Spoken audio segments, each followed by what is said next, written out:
Have you ever been judged for where you sit? Stay tuned to see how this teen turned the tables. The white passenger's voice rose loud enough for everyone to hear. I don't care what her ticket says, that window seat is mine, and I want her removed now. The shrill voice of Bethany Caldwell, a white woman, cuts through the first-class cabin like a knife. Heads turn as this heavy-set woman in designer clothes points an accusatory finger at 16-year-old Zara Brem, who sits quietly clutching her boarding pass. Zara replied, I've already told you, ma'am, I'm not leaving because this is my assigned seat. Do I look like I care? People like you don't belong in first class anyway. Bethany's face reddens as she gestures with condescension and dismissively at Zara. If you don't want to move, then I will call the flight attendant and security to get you out. Before Zara could reply, Bethany bent over to her and aggressively pulled Zara's cheeks, causing her so much pain.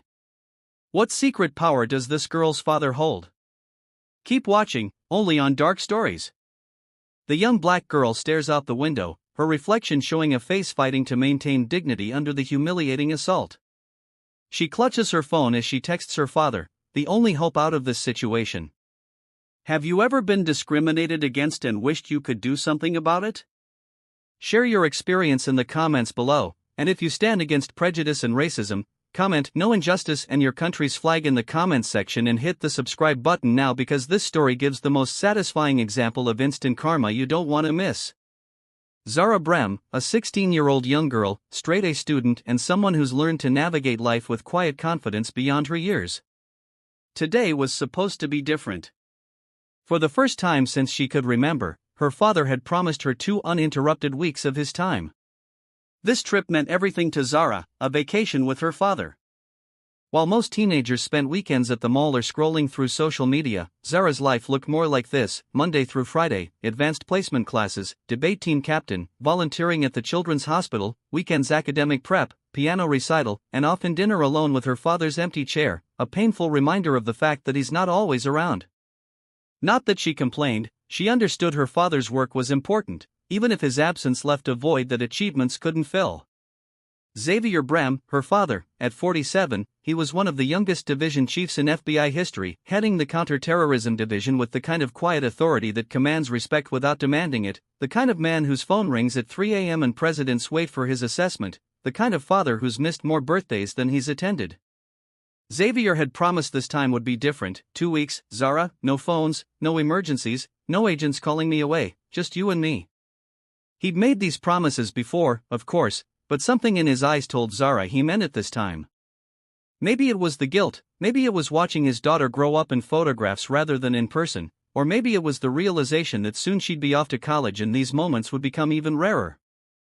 Their relationship was complicated, built on deep love but punctuated by long absences, text messages instead of goodnight hugs, video calls on holidays, the occasional weekend when national security allowed. The Brems weren't just wealthy, they were the kind of wealthy that doesn't need to announce itself. It showed in the subtle details, the handcrafted Italian leather of their matching luggage, the ease with which Xavier arranged their first-class tickets, the casual way Zara mentioned their private beachfront villa in Bali with its infinity pool overlooking the ocean. Money wasn't something they flaunted, it was simply the background to their lives, like the air they breathed. As they arrived at the airport that morning, Zara allowed herself to believe this trip might actually happen. 2 weeks of her father's undivided attention, 2 weeks to rebuild what his demanding career had slowly eroded, 2 weeks to be daughter and father, not just 2 people sharing the same last name and occasional dinners.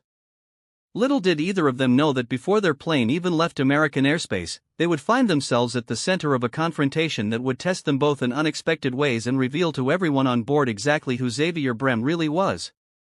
The golden hour of boarding for Flight 1876 to Bali was well underway. First-class passengers were already settling in, including Xavier and Zara Brem. Father and daughter moved with the practiced ease of frequent travelers, stowing their designer carry-ons in the overhead compartments before taking their assigned seats, 3A and 3B. Zara slid into her window seat, her favorite spot. From there, she could watch the choreography of airport ground crews, see the clouds during takeoff, and most importantly, escape into her own thoughts when needed. Xavier settled beside her, their pre-flight ritual unchanged since her first flight at age 7. He'd quiz her on emergency exits, she'd remind him to switch his phone to airplane mode, small traditions that bridged the gaps between their time together. This is going to be an amazing trip, Xavier said, squeezing his daughter's hand. The genuine smile that crossed Zara's face was rare these days, a glimpse of the little girl still present in the poised young woman she'd become.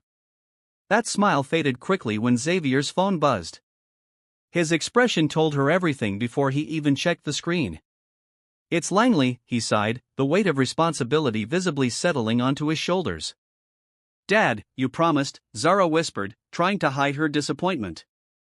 "I know, baby girl, it's a security briefing I need to sign off on, 10 minutes tops. I promise I'll be back before takeoff." The look they exchanged spoke volumes, her skepticism born from 100 broken promises, his determination that this time would be different. Xavier squeezed her shoulder before making his way down the aisle, already speaking in the measured tones he reserved for national security matters. Just as Xavier disappeared through the cabin door, the atmosphere shifted. Boarding was nearly complete when Bethany Caldwell made her entrance, 38 years old, expensively maintained with designer clothing that seemed to be fighting a losing battle against her substantial frame. Her expression broadcasted irritation like a radio signal, and the flight attendants had already adopted the strained smiles reserved for difficult passengers. "I cannot believe how hot it is in here," she announced to no one in particular, fanning herself with her boarding pass as she lumbered down the aisle, Louis Vuitton handbags swinging dangerously close to other passengers' heads. When Bethany reached row 3, she stopped abruptly, staring at Zara with narrowed eyes. "Excuse me, you're in my seat," she declared, the statement leaving no room for question. Zara looked up, momentarily confused. "I don't think so, I'm in 3A. "Well, I have a window seat, and this is my row," Bethany insisted, her voice rising just enough to draw attention from nearby passengers. With the composed confidence that came from being raised by one of the FBI's top officials, Zara politely held up her boarding pass. "My ticket says 3A, this is definitely my seat." Bethany snatched the boarding pass from Zara's hand, examining it before thrusting it back. "Let me see your ticket, please," Zara requested, maintaining her composure despite the woman's rudeness. After a moment of theatrical fumbling, Bethany produced her own boarding pass, right there in black and white, seat 3C, aisle. "There must be some mistake," Bethany huffed, color rising in her cheeks. "I always book window seats." "I'm sorry, but this is my assigned seat," Zara reiterated, her voice steady but firm. Something shifted in Bethany's expression then, a calculating look replacing the initial irritation. She studied Zara more carefully, taking in her appearance, her age, her race. The corners of her mouth turned downward. "Do you know who my husband is?" she asked, her voice dropping to a dangerous whisper. "People like you don't typically fly first class." The implication hung in the air like toxic smoke. Several nearby passengers stiffened, uncomfortable witnesses to the ugliness unfolding. Zara's expression didn't change, though something flickered behind her eyes, a hurt quickly masked, a dignity maintained despite the blow. She'd heard comments like this before, of course, at her private school, at country clubs, at academic competitions. The surprise wasn't in hearing them now, it was in realizing they still had the power to sting. Zara said nothing, simply turning to look out the window, her reflection showing a face practicing the careful neutrality her father had taught her. In the tense silence that followed, Bethany remained standing in the aisle, her substantial frame blocking passage for other passengers trying to reach their seats. Her chest heaved with indignation, designer scarf fluttering with each labored breath. This standoff wasn't going according to her script. The young black girl wasn't intimidated, wasn't scrambling to accommodate her demands, wasn't recognizing the natural order of things as Bethany understood them. For Bethany Caldwell, this defiance was unacceptable. "Flight attendant," she called out, her voice pitched to carry throughout the cabin, her manicured hand shot up, fingers snapping impatiently as if summoning a servant. Madison, the flight attendant, appeared within moments, her professional smile firmly in place, though it didn't quite reach her eyes. At 28, she'd been flying this route long enough to recognize trouble when she saw it, to categorize difficult passengers within seconds.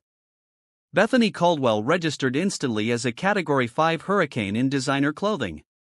"How can I help you, ma'am?" Madison asked, positioning herself to keep the aisle as clear as possible while other passengers continued boarding. "This seat is obviously mine," Bethany declared, gesturing toward Zara, who remained composed by the window. "She clearly doesn't belong here, and I need you to remove her." The implications in her tone were unmistakable. Several passengers shifted uncomfortably in their seats, the atmosphere growing heavier with each passing moment.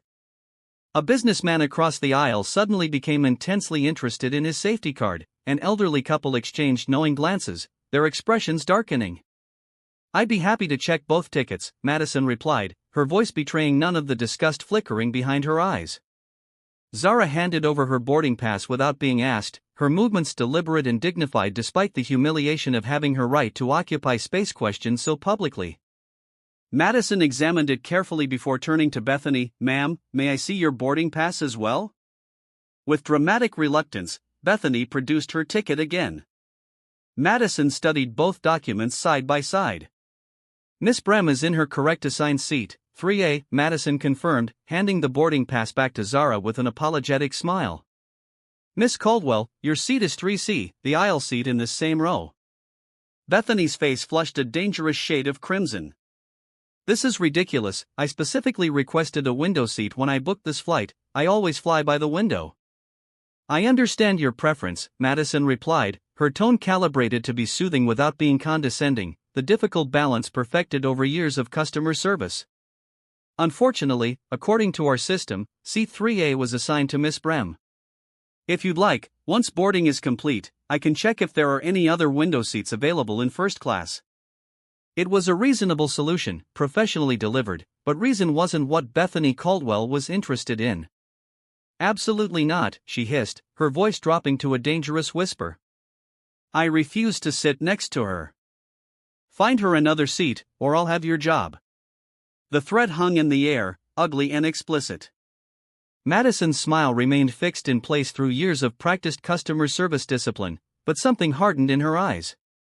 Around them, the atmosphere had shifted. A teenager 2 rows ahead had his phone tilted just so, the camera lens visible between seats. A woman in a business suit pretended to be texting, but her phone was clearly recording. In the age of viral videos documenting public racism, several passengers had decided this incident warranted documentation. "Miss Caldwell, I cannot move another passenger who was in their assigned seat," Madison explained, her voice steady despite the threat to her employment. "However, if you're uncomfortable with your assignment, I'd be happy to see if we can accommodate you elsewhere on the aircraft." Bethany's eyes narrowed dangerously. "Do you know who I am, who my husband is?" Without waiting for an answer, she leaned closer to Madison, voice lowering to a stage whisper, still perfectly audible to nearby passengers. "Raymond Caldwell, Assistant Director at the Department of Justice, perhaps you've heard of him." The name drop was delivered with the confident expectation that it would change everything, that rules would suddenly bend, that deference would immediately follow. It was the card Bethany had played countless times before, watching with satisfaction as people scrambled to accommodate her once they realized the power her husband wielded. Madison's expression didn't change, though she registered the information. Assistant Director Raymond Caldwell, a name she vaguely recognized from news headlines, enough to know the claim might be legitimate. "I understand, Miss Caldwell, but our seating policy remains the same regardless of who our passengers are connected to," Madison replied with practiced diplomacy. Meanwhile, Zara had quietly taken out her phone, thumbs hovering over the screen as she considered whether to text her father. Part of her wanted to handle this herself, to prove she didn't need rescuing, that she could face this ugliness with the dignity and composure he taught her. But another part recognized that this situation was escalating beyond what should be reasonable to handle alone. At 16, she typed quickly, "Dad, there's a situation in our row, nothing dangerous but unpleasant, no rush, but when you're done." Her finger hovered over the send button, hesitating. Her father was in a security briefing, possibly discussing matters that affected national safety. Was her discomfort worth interrupting that? She decided against it, saving the message to drafts instead. He'd be back soon enough. What Zara didn't know was that 3 rows behind her, one of the passengers quietly observing the scene was Agent Teresa Lopez, an FBI field officer heading to Indonesia on the same security detail as Xavier. She'd recognized Zara immediately but maintained her cover, watching the situation unfold with professional assessment. Her hand had already slipped to her phone, typing a secure message to her colleagues about the developing situation involving the director's daughter. Bethany meanwhile had escalated to a new level of outrage. "This is absolutely unacceptable," she declared, voice rising. I want to speak to the captain immediately. This girl has clearly forged her ticket. There's no way she legitimately has a first-class seat. The accusation of forgery, of criminal behavior, crossed a line. Madison's professional demeanor finally cracked just slightly, her spine straightening as she prepared to shut this down decisively. Miss Caldwell, that is a serious and unfounded accusation, Madison explained. Miss Brem's ticket was issued properly through our system and verified by gate agents before boarding. I must ask you to take your assigned seat, or I will need to involve our air marshal. The mention of law enforcement caused a flicker of hesitation in Bethany's expression, but it quickly hardened into renewed determination. She was too committed to back down now, too convinced of her rightness, too accustomed to the world bending to accommodate her demands. Call security, she demanded, voice trembling with indignation. Call them right now, I want this investigated immediately. What Bethany Caldwell couldn't possibly know was that security was indeed about to become involved, just not in the way she imagined, and that the man whose name she so confidently dropped as a weapon was about to become the very reason her world would come crashing down around her designer shoes.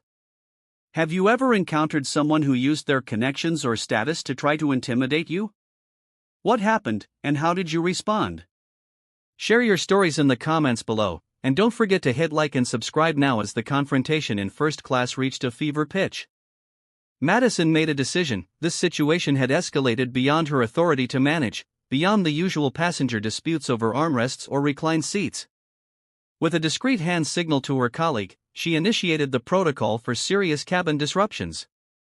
I'm going to speak with the captain, she informed both parties, her voice carrying the weight of finality. Please remain in your assigned seats until this matter is resolved. As Madison made her way to the cockpit, the cabin hummed with tension. Passengers exchanged glances, some openly filming now, others pretending not to notice while absorbing every detail. Meanwhile, in a secured conference room deep within the airport's restricted zone, Xavier Brem stood at the head of a table surrounded by 8 of his top agents. The room was soundproofed, swept for electronic surveillance, and guarded by 2 additional agents outside. On the table before them lay detailed intelligence briefings on potential threats to American interests. The authorities have confirmed increased chatter around tourist destinations, Xavier explained, his voice carrying the measured gravity that had become his professional signature. While there's no specific threat, I want our presence to be felt but not obvious. We're on vacation officially, unofficially, I need eyes and ears at all major locations. The agents nodded in understanding. This was the delicate dance of counter-terrorism work, being present without creating panic, vigilant without disrupting civilian life. Each agent at the table was elite, selected not just for their tactical skills but for their ability to blend seamlessly into tourist environments. As the briefing continued, Xavier felt his phone vibrate in his pocket, once, twice, 3 times in rapid succession. Years of experience had taught him to distinguish between the vibration patterns of different notifications. These weren't emails or news alerts, these were text messages, multiple in a row. Given the limited number of people who had access to his personal number, this triggered an immediate internal alert. He discreetly checked his screen while Agent Winters continued reviewing evacuation protocols. 3 messages from Agent LZ, all marked urgent. The first made his blood run cold, situation developing with Zara on aircraft, racist passenger confrontation escalating, captain being called. Xavier's expression betrayed nothing as he read the messages, but inside, 2 powerful forces collided, the FBI director responsible for a critical security briefing and the father whose child was facing harassment. It was the eternal conflict that had defined his career as a single parent in a high-stakes position. Winters, take over the briefing, he instructed, his tone leaving no room for questions. Complete the operational assignments and rendezvous on the aircraft. I need to return to the plane immediately. The team recognized the shift in their director's demeanor, the subtle transformation from measured to urgent. They'd all worked with him long enough to know that very few things could interrupt a security briefing of this importance. Whatever was happening on that plane, it was serious. Back on the aircraft, the situation had deteriorated further. The captain, a veteran pilot named Michael Harrington with 30 years of commercial aviation experience, had emerged from the cockpit to assess the disruption delaying his departure. At 58, Captain Harrington had seen almost every type of passenger conflict imaginable, but the naked prejudice displayed in this confrontation made even him uncomfortable. "Ladies, what seems to be the problem?" he asked, his authoritative presence temporarily quieting the heated exchange. Before Madison could provide context, Bethany Caldwell seized the opening. "Captain, thank goodness," she exclaimed, her voice dripping with manufactured relief. "This girl has taken my window seat, and your flight attendant is refusing to correct the situation. My husband runs the Justice Department, and I can assure you this kind of treatment will not be tolerated. This girl needs to be removed immediately." Captain Harrington turned to Madison, who quickly explained the actual situation: both passengers assigned seats, the verification of their boarding passes, and Bethany's escalating demands and threats. "Miss Caldwell," the captain said after listening carefully, "I understand you're disappointed about not having a window seat, but our assignments are final once boarding passes are issued. Miss Brem is in her correct seat." Bethany's face contorted with frustration. The narrative she constructed, that she was the victim of poor service, that her status entitled her to special treatment, was collapsing around her. In desperation, she pivoted to a new approach. "I don't feel comfortable or safe sitting next to her," Bethany declared loudly, ensuring other passengers would hear. "As a taxpayer and the wife of a senior government official, I demand different accommodations." The implication was clear: her discomfort stemmed not from legitimate safety concerns but from the race of her seatmate. The statement hung in the air, its ugliness impossible to disguise with polite euphemisms. Throughout this exchange, Zara had maintained her silence, retreating into the protective emotional shell that children of public figures often develop. But something about this last statement, the blatant prejudice, the invocation of taxpayer status as if it granted special rights to demean others, finally broke through her composure. "My father will be back soon," she said, her voice quiet but steady, carrying the unmistakable confidence of someone who knows exactly who they are and what support stands behind them. "Please just leave me alone until then." It was a simple statement of fact, not a threat, but it was the first time Zara had directly engaged since the initial seat verification. All eyes turned to her, several passengers noting the dignity with which the teenage girl handled herself in the face of such hostility. Bethany, however, saw only an opportunity to mock. "Oh, I'm terrified," she exclaimed with theatrical sarcasm, placing a hand over her heart in mock fear. "Who, Daddy, a baggage handler, the man who cleans the toilets?" Her laughter was sharp, meant to wound. "Listen, little girl, whatever your father does, he doesn't have the authority my husband wields. Raymond Caldwell can make people disappear with a phone call." The threat, thinly veiled as it was, caused Captain Harrington's expression to harden. "Miss Caldwell, I must warn you that threatening other passengers is—" He was interrupted by a sudden shift in the cabin's atmosphere, like animals sensing a predator. Passengers fell silent, attention drawing to the front of the first-class section where a commanding figure had appeared.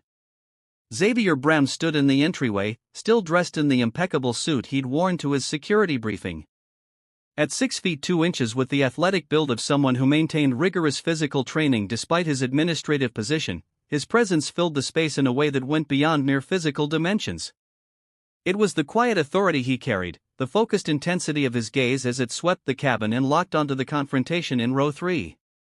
As Xavier moved purposefully down the aisle, a remarkable thing happened.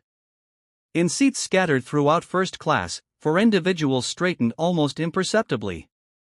Agent Lopez 3 rows back, Agent Chen near the window in row 7, Agent Rodriguez in the last row, and Agent Patel by the galley.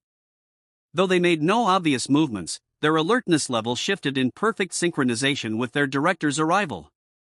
They were a team, suddenly visible after hiding in plain sight. Captain Harrington's eyes widened slightly as he recognized Xavier, not for media coverage, as the FBI counterterrorism chief rarely sought publicity, but from the high-level security briefings that senior pilots received. This was no ordinary passenger returning to his seat. This was one of the most powerful law enforcement officials in the United States. "What's happening here?" Xavier asked, his voice deceptively quiet yet carrying an undercurrent of authority that silenced the entire cabin. His eyes moved from his daughter to Bethany Caldwell to the captain, assessing the situation with the rapid precision of someone trained to evaluate threats in seconds. Zara's expression betrayed nothing to casual observers, but Xavier could read the subtle signs of her distress, the slightly too perfect posture, the controlled breathing pattern she used when upset, the way her fingers curled against the armrest. His daughter was practicing exactly what he taught her about maintaining composure under pressure, and while professionally that made him proud, paternally it made his blood boil. As Captain Harrington began explaining the situation, Xavier's focus narrowed onto Bethany Caldwell with laser precision. He recognized the type immediately, someone who weaponized connections and status, who believed rules existed for others, someone who had likely spent years dropping her husband's name to intimidate service workers and gain unearned advantages. The irony that she had chosen today, this flight, and his daughter as her target would have been almost amusing if it weren't so infuriating. What Bethany Caldwell couldn't possibly know was that Raymond Caldwell, the man whose name she so carelessly wielded as a threat, had been appointed to his position at Xavier's specific recommendation. They met monthly for security briefings where Raymond deferentially addressed Xavier as Director Brem. As Xavier stood in that aisle, the confrontation had reached its turning point. Two worlds were about to collide, the privileged bubble Bethany Caldwell had constructed around herself and the reality of consequences that Xavier Brem represented. In seconds, everything would change, and not a single person on that aircraft would ever forget what they were about to witness. If you're enjoying the story, don't forget to click the subscribe button to enjoy more of this. Time seemed to slow as Xavier Brem moved through the cabin toward his daughter, his footsteps measured, deliberate, the walk of a man who never needed to rush because power naturally waited for him. The ambient noise of the aircraft faded to nothing as passengers sensed the gravitational shift occurring in their midst. Bethany Caldwell remained oblivious to the approaching storm, still ranting to the captain about her husband's importance, about how she'd demand an investigation into this discriminatory treatment. The words tumbled from her lips with practiced indignation, a performance she'd given countless times before when reality failed to bend to her expectations. And when Raymond hears about this, he'll have her badge and yours. Do you have any idea the kind of clearance my husband has, the kind of people who answer his calls? Xavier paused at the edge of row 3, allowing her to continue digging the hole she'd never escape from. His expression revealed nothing, a skill honed through years of interrogations and high-stakes negotiations. Only the subtle tightening of his jaw betrayed the fury building beneath his professional veneer. As he reached the row where his daughter sat, something extraordinary happened. Throughout the cabin, like a choreographed sequence that had been rehearsed to perfection, 4 individuals in different parts of the first-class section stood simultaneously. Agent Teresa Lopez from row 6, Agent Marcus Chen from by the window in row 7, Agent Daniela Rodriguez from the last row, Agent Raj Patel positioned near the galley. They rose without fanfare, without announcement, for impeccably dressed professionals whose postures and alert gazes instantly identified them as law enforcement to anyone with the experience to recognize such things. They didn't draw weapons or make aggressive movements, they simply stood, establishing their presence and alertness with silent precision. The synchronized movement created an immediate effect. Conversations ceased mid-sentence, passengers who had been pretending not to notice the confrontation now stared openly. Even the ambient sounds of the aircraft seemed to diminish as complete silence fell across the cabin. Everyone sensed that something significant was unfolding, something beyond the usual drama of commercial air travel. Captain Harrington's expression shifted from professional concern to immediate recognition as he registered Xavier's presence. 25 years as a commercial pilot had included enough security briefings for him to instantly identify one of the nation's top security officials. Director Brem, the captain said, his tone shifting to one of profound respect.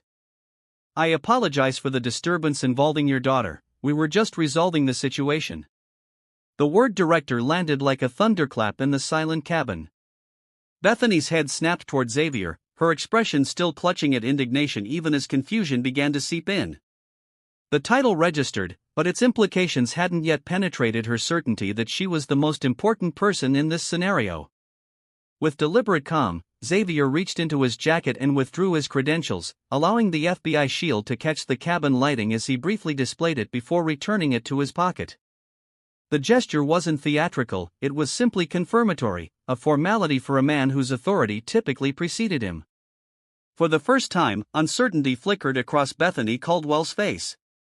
The pieces were beginning to assemble in her mind, though the full picture remained just beyond her grasp. She looked from Xavier to the captain to the agents now positioned throughout the cabin, her brain scrambling to recalibrate a scenario spinning rapidly beyond her control. "I don't understand what's happening," she said, her voice losing its strident confidence. "Who are you people? Why are you surrounding me?" Xavier's response came with the quiet precision of a surgeon's blade. "Mrs. Caldwell," he said, pronouncing her name with perfect clarity to ensure there could be no misunderstanding, "I believe you know my name, even if you don't recognize my face." "Your husband certainly does." A pause, perfectly timed. "Your husband, Raymond, reports directly to me." The color drained from Bethany's face so rapidly that passengers several rows away could observe the transformation. Her expression collapsed from righteous indignation to dawning horror as the implications cascaded through her consciousness.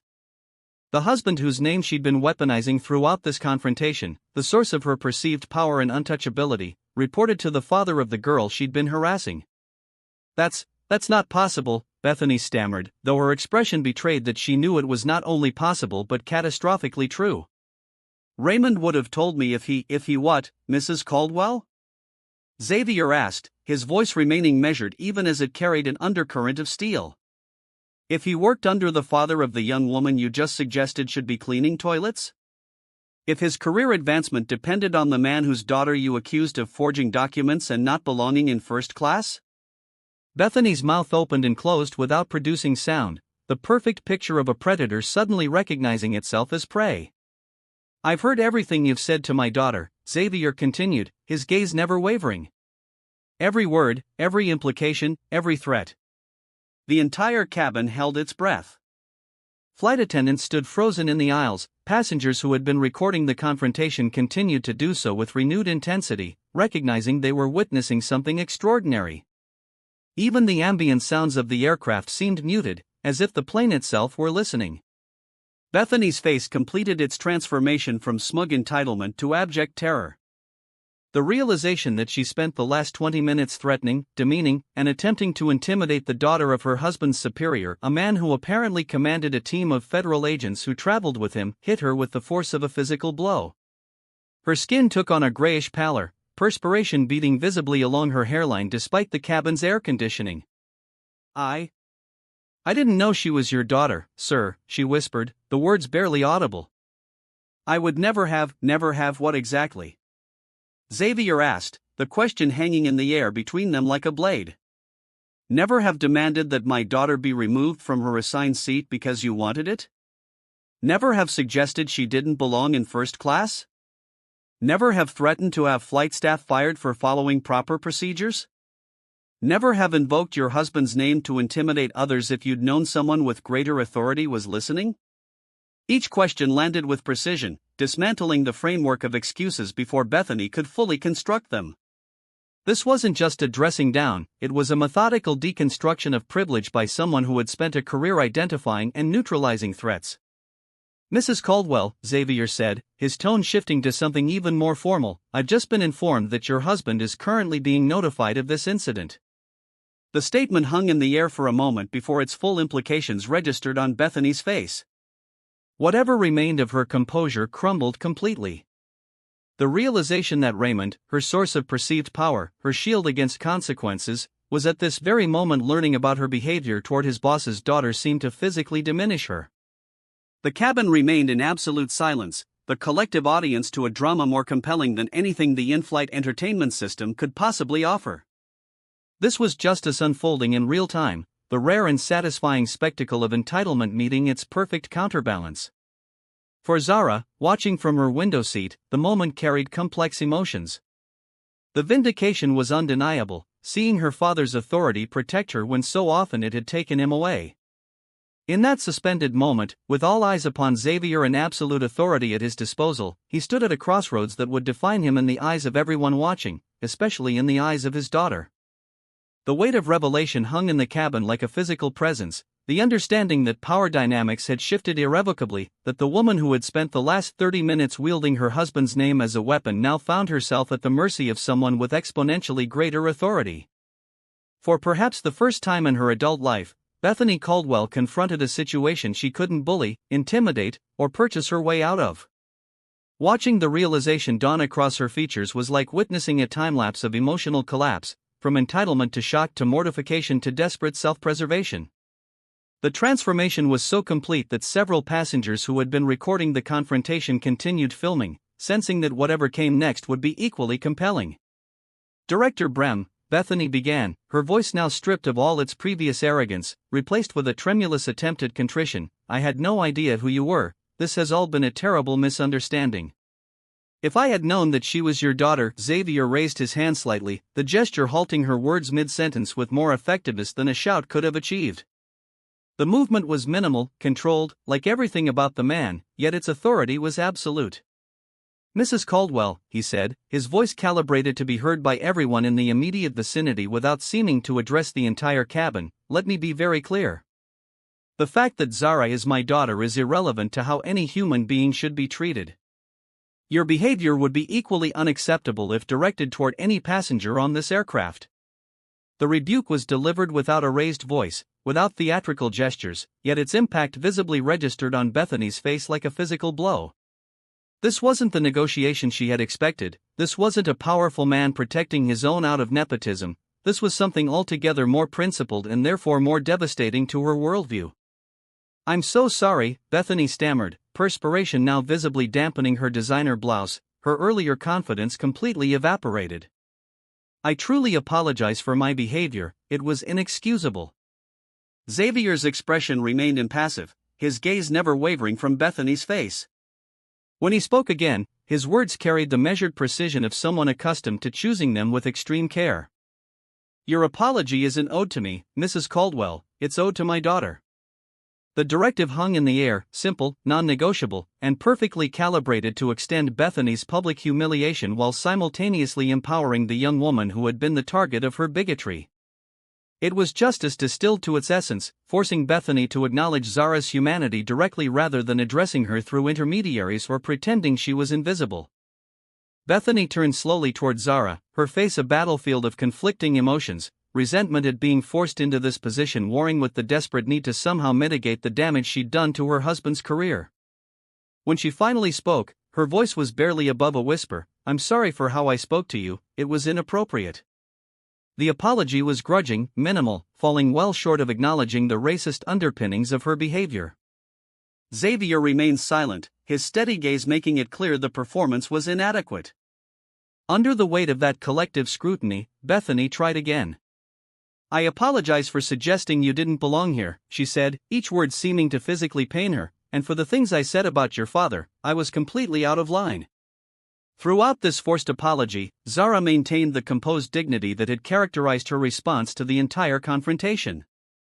At 16, she displayed more maturity and self-possession than the middle-aged woman now stumbling through her reluctant contrition. When Bethany finished speaking, Zara simply nodded once, neither verbally accepting the apology nor rejecting it, but acknowledging that it had been offered. Captain Harrington, who had been observing the exchange with professional interest, stepped forward to address Xavier directly. "Director Brem, given the nature of this incident, I'm prepared to have Miss Caldwell removed from the flight if you feel that would be appropriate," he offered, his tone making it clear that this was entirely at Xavier's discretion. "We take passenger comfort and safety very seriously, especially in cases involving harassment." The offer hung in the air, the possibility of ultimate public humiliation for Bethany, of being escorted off the aircraft in front of hundreds of passengers who would inevitably share the story on social media within minutes. The career and social implications would be devastating, extending far beyond this single flight. Everyone in the cabin seemed to hold their breath, waiting for Xavier's decision. His response, when it came, surprised many observers. "That won't be necessary, Captain," Xavier said, his voice level. "We can all be civil adults for the duration of this flight." He turned slightly toward Bethany, his gaze unflinching. "I'm certain Mrs. Caldwell understands the importance of respectful behavior going forward. It wasn't mercy, not exactly, it was calculated restraint, the kind that demonstrated true power more effectively than any punitive display could have." By declining the opportunity for public retribution when it was clearly within his grasp, Xavier elevated himself further above Bethany's petty tyranny. The contrast between her behavior and his response could not have been more stark. However, Xavier continued, "I do believe alternative seating arrangements would be appropriate under the circumstances." Madison, who had been standing nearby throughout the confrontation, stepped forward immediately. "We can accommodate Miss Caldwell in economy if that works for you, Director." Bethany's expression crumpled at the suggestion of being relegated to economy class, a final humiliation that struck directly at the heart of the status consciousness that had driven her behavior from the beginning, but she offered no protest, recognizing that any objection would only worsen her already precarious situation. As Madison prepared to escort Bethany to her new seat, a flight attendant from economy appeared in the first-class cabin, leaning forward to whisper something to her colleague. After a brief exchange, Madison turned to Xavier. "Director, we have an elderly passenger in economy who's having difficulty with the limited legroom due to recent knee surgery. Would you object if we offered Miss Caldwell's first-class seat?" A flicker of something, perhaps the ghost of a smile, passed across Xavier's otherwise composed features. "I think that would be an excellent solution." And so it was that Bethany Caldwell, who had been so certain of her entitlement to preferential treatment, found herself escorted to a middle seat in economy while her first-class accommodation was given to an elderly woman with a walking cane who couldn't believe her good fortune. The symmetry of the exchange was lost on no one, least of all on the passengers who continued to document every moment of the resolution. As Bethany disappeared down the aisle toward economy, physically diminished by her humiliation, Xavier turned to his team and gave a subtle nod, a silent command immediately understood and obeyed. The agents who had risen throughout the cabin returned to their seats with the same synchronized precision with which they had established their presence. They remained alert but unobtrusive, professionals resuming their cover as ordinary travelers. Only then did Xavier finally take his seat beside his daughter, the immediate crisis resolved, but the emotional aftermath still hanging in the air between them. As the flight attendants prepared for imminent departure, father and daughter sat in silence for several moments, both processing what had just occurred. Zara was the first to speak, her voice pitched for her father's ears alone. "You didn't have to do all that," she said quietly, though her eyes betrayed how much his intervention had meant to her. "I could have handled it." "I know you could have," he replied with equal quietness. "You were handling it beautifully, with more dignity and restraint than I might have shown at your age." A pause, weighted with recognition. "But you shouldn't have to handle it alone, not when I'm here." The simple declaration, "not when I'm here," hung between them, loaded with the acknowledgement of how often he hadn't been, how many school events, competitions, difficult moments had passed without his presence because national security had claimed priority. "There's a difference between standing up for yourself and having to face bigotry alone," Xavier continued, the conversation shifting to something deeper, more meaningful than the incident that had precipitated it. "Dignity isn't about absorbing abuse in silence. It's about knowing your worth so completely that other people's attempts to diminish it can't touch you." "Like you just did with her?" Zara asked, nodding toward the economy section where Bethany had disappeared. "You could have had her removed from the flight, everyone saw it, but you didn't." Xavier considered this, choosing his words carefully. "Power isn't about what you can do to others, it's about what you choose not to do when you have every justification." A thoughtful pause. "Remember that, Zara, the true measure of authority isn't how much punishment you can inflict, it's how much restraint you can exercise when provoked." The conversation deepened as the aircraft began its taxi toward the runway, father and daughter connecting in ways that had become increasingly rare as his responsibilities grew and her childhood receded. They spoke of privilege and its blind spots, of the double standards Zara navigated daily, of the complex responsibility that came with Xavier's position. "I'm proud of you," Xavier said finally, the words simple but profound in their sincerity. "Not because you're perfect, but because you're becoming someone who stands firm in her principles even when it would be easier not to." Zara's expression softened, her customary reserve giving way to genuine emotion. "I learned from watching you." As the plane accelerated down the runway, lifting them toward clouds and the promise of Bali beyond, Xavier made a decision that had been forming in his mind since witnessing his daughter face discrimination alone. "This vacation is going to be different," he said, the declaration carrying the weight of a vow. 2 weeks, no emergency calls, no briefings, no crises pulling me away, just us." The skepticism in Zara's eyes was understandable. She'd heard similar promises before, had learned to protect herself from disappointment by expecting interruptions. But something in her father's tone, in the resolute set of his jaw, suggested this time might actually be different. "You mean it?" she asked, not quite daring to believe. I've already instructed my team, Xavier confirmed. Anything short of imminent terrorist attack gets handled without me for the next 2 weeks. He reached over to squeeze her hand gently. I've missed too much already, Zara, I don't want to miss anymore. The scene dissolved into a montage of their vacation, father and daughter exploring ancient temples together, laughing as they attempted to learn traditional dance, sharing quiet conversations on the beach as the sun painted the horizon in impossible colors. For perhaps the first time since her mother's death, Zara experienced her father's undivided attention, not as FBI Director Brem, but simply as dad. In one particular moment, they sat on their villa's private deck overlooking the ocean, the tropical night wrapped around them like velvet. Stars scattered across the sky in constellations unfamiliar to American eyes, and the distant sound of traditional gamelan music floated on the warm breeze. Do you think she learned anything? Zara asked suddenly, the question seemingly coming from nowhere but clearly referencing Bethany Caldwell. Or will she just be angry about being humiliated? Xavier considered this thoughtfully, appreciating his daughter's capacity for reflection even about someone who had treated her so poorly. People like that rarely change completely, he admitted, but sometimes experiences like this create cracks in their certainty, small openings where new understanding might eventually take root. I hope so, Zara said quietly, not for her sake, but for her children's, if she has any. That kind of thinking hurts the people who hold it as much as the people it's directed against. For Bethany Caldwell, her lesson came through public humiliation and the recognition that her husband's career now hung in the precarious balance of Director Brem's discretion. For Zara, it came through witnessing her father's principles in action, seeing that the same authority that so often took him away could also be wielded with restraint and wisdom. And for Xavier, it came through the recognition that no security briefing, no counterterrorism operation, no national emergency could ever be more important than being present for the moments that shaped his daughter's understanding of herself and her place in the world. If you enjoyed this story, like, subscribe, and share with others so they can learn too. See you in our next video, Dark Stories.